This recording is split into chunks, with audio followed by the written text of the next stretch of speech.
Hello again. One South Africa movement leader, Mmusi Maimane, has made a formal submission during public hearings for the new Electoral Amendment Bill. And the OSA is opposed to this proposed new law and in favour of what it calls a constituency-based system. Now, in June 2020, the Constitutional Court ruled that Electoral Act 73 was unconstitutional because it did not allow independent candidates to contest national elections. Maimane joins us now to discuss his submission, just to share with us what were the highlights of it and his views around this. Tate Maimane, good afternoon. Thank you very much for your time and for joining us here on today. In a nutshell, your submission is saying that we must go for a constituency-based system. That's what I have understood. What are the highlights of your submission? Thank you and good afternoon to fellow South Africans. Our basic stance is that, in fact, South Africa suffers because we have a parliamentary majority dictatorship, which means that, in fact, a party captures the state and it is not accountable to the people.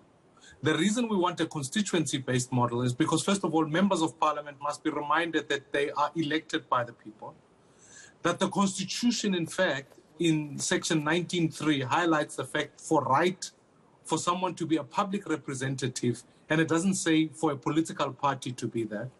And thirdly, that we have to ensure that without a shadow of a doubt, when we do this budgeting process, which Parliament is already engaged with, it allocates funds for what is typically called a constituency period.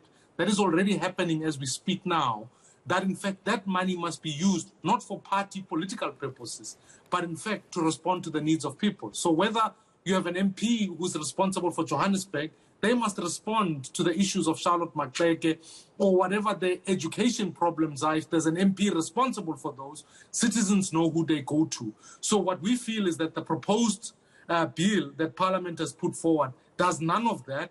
It avoids accountability and it strengthens the dictatorship of political parties. So you're not even satisfied the fact that as some commentators have said, and last week I interviewed one or two people around this issue when they were beginning these hearings, you don't think that even the inclusion, as we saw in the local government elections, of independence, both at the provincial level, provincial legislature and the National Assembly, could bring about that much needed accountability you're talking about?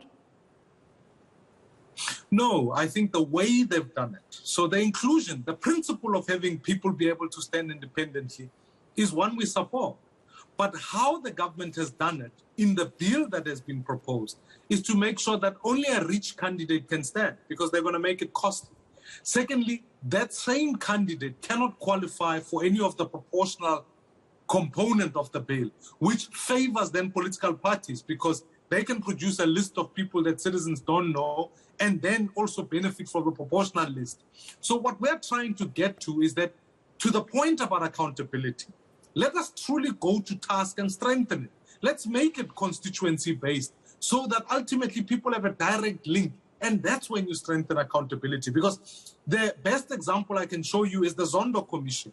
Even if people face allegations, even if people face, as the president says, the ANC's accused number one, the fact of the matter is that Parliament is going to vote through whatever recommendations they so choose because they've got the majority. And even if a person objects to those, they will lose their seats because they swear an oath to the party before they do to the Constitution. So to me, I think accountability has been evaded in this country, and we need to do everything we can to restore that. This is what this bill is not wanting to achieve. If it went all the way and included a constituency-based system, as you propose, would we need to have some changes to the Constitution or not?